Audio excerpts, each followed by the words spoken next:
admit, I find it...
Let's see, where's a couple of iconic albums? Let's just. Are you recording at the moment? Yeah. Well, I bought these 3 albums from I think the place was called the Mother's Bookshop, and it was in the, when was that? 72, 73, something like that. And it was the next one over from Gawler Place, and I had this little bookshop in there for a little while, and they used to sort of sell bootlegs and stuff like that, and so I used to sort of go in there and pick up Zeppelin bootlegs and stuff like that. But these were the first 3 albums that I got, blues albums, and there was that was Sonny Boy Williamson's Bummer Road, Howlin' Wolf's Evil, and Little Walter, the King. Now, these just came out all around the same time on Chess Records, and it just it embedded the sound of the Chess Studios stuff on me, and to this day I still haven't heard anything as fine as this stuff. This is, to me, is the sound of blues. You know, this just got ingrained in me really quickly. I had started mucking around with Paul Butterfield just before, so.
Paul Butterfield's the guy that probably really shaped my sound and the way I play. Whereas these other guys, well, Howlin' Wolf, you know, it's more about his songs and his voice. Whereas Little Walter and Sonny Boy Williamson, there's a lot of stuff I picked up off of them too. Were you already playing harmonica at that stage when you picked it up? I'd only really kind of just started playing because I picked it up because it was like pretty obvious to me the stuff that I was listening to was English at that time when I first got into music. Zeppelin 1, Zeppelin 2, Zeppelin 3. You into Zeppelin? Sorry, mate. You into Zeppelin? Yeah. Inevitably? Oh, I was into them. I was going to school. I was going to Oakley Tech at the time. And they had their first single out, A Whole Lot of Love. And that electric, that guitar solo of Jimmy Page was just absolutely fucking the greatest thing I'd ever heard. Yeah. You know, that break, the breakdown in the song when they go out in the guitar solo, it's fucking, it really grabbed me. I was probably about 12 years old. But about the same time Jimi Hendrix had Along the Watchtower, which is just the greatest guitar solo I ever fucking heard in my life. It's just fucking fantastic. And, yeah, that's the Led Zeppelin thing. I mean, I'm not the album buyer that other people are, but I never was. But I enjoyed all that Led Zeppelin stuff. They were the three formative sort of albums, and by the time I'd gone through those, I realised that a lot of those English blues singers were playing harmonica. You know, Steve Marriott and Robert Plant, Jack Bruce, they all played a bit of harp. So I thought, okay, well, this is the obvious thing to do, because I was singing before I started playing harp. So I thought, okay, right, that's a good instrument to sort of carry around in your back pocket, you know, if you're a singer. It was pretty cool at the time. Yeah, and so I kind of thought, okay, right, I better start, you know, I better start listening to the big guys, you know, and I quickly kind of found out that, okay, right, you know, sort of big white, important sort of blues players, white harp players. Paul Butterfield, okay, so I went to him and Charlie Musselwhite. Charlie Musselwhite I didn't like as much, but Paul Butterfield was such a, became a real sort of formative influence with me.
Was it very different when it started out?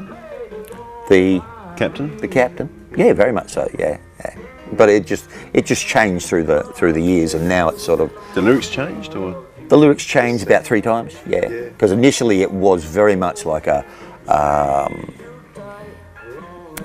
influenced by a film, Cool Hand Luke, Paul Newman film. And the lyrics were very much along that line they were talking about, because that's where the... in Cool Hand Luke, every now and then they'd sort of like, they'd be working on the road, digging ditches and stuff like that, and everything. So take it off here, boss! Yeah, go ahead, take it off, man. Take it off here, boss? Yeah, take it off, man. You know, they'd take off the shirt and that, but they have to just ask the guy, you know, sort of... Has that changed since you came along? When I first came to Adelaide,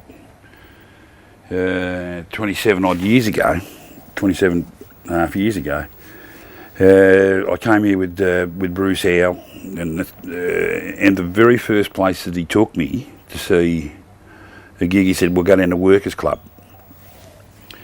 And so we went there, and then that was my very first time at the Workers Club 27 years ago. I've been going there ever fucking since.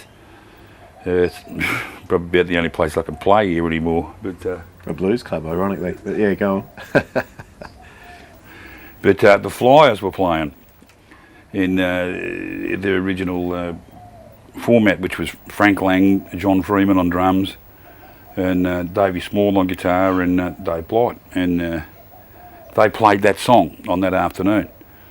And I really loved that. I really, really loved that because it had a beautiful sort of swing to it. It like a but then in the following years, when Dave and I actually got together, I insisted that we have a look at that, to sort of do something, and we got it up, and it was going along okay, and then it got put to the side, and but like it's been fucking. I've been playing in the Flyers for about 14 years now. And been doing this, trying to get this song right for about 14 years, but it's working now. So it is still the same song because it's still really about the same thing. It's developed from there. That's yeah. The song really is still about that whole thing of a guy being sort of imprisoned because they think he's a criminal, or he's criminally insane, sort of thing. So you send me here with a song and a prayer, that sort of, because you think I'm insane. That whole thing. I mean, I look back on those lyrics now and I think, okay, I could rehash those and sort of write something better. I did like one line in there, sort of that goes back to that, and that was, I believe in station breaks, I believe in bars, I believe in everything that I can see.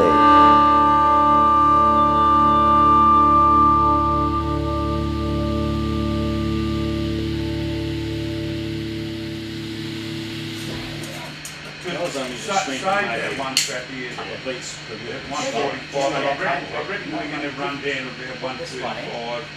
Yeah, that much? My role in the Flyers is basically when Little Dave and Big Dave come along with the toot toot toot and the ning ning ning. I'm the guy who's got to sit there and make a song out of it, and arrange it and. So you are really the Flyers arranger?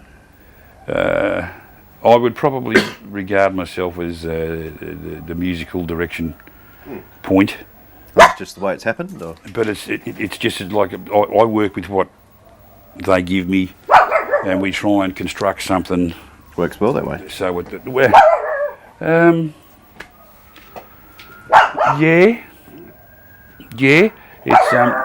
slow. Very slow, sometimes painfully fucking slow, but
It might be the DI.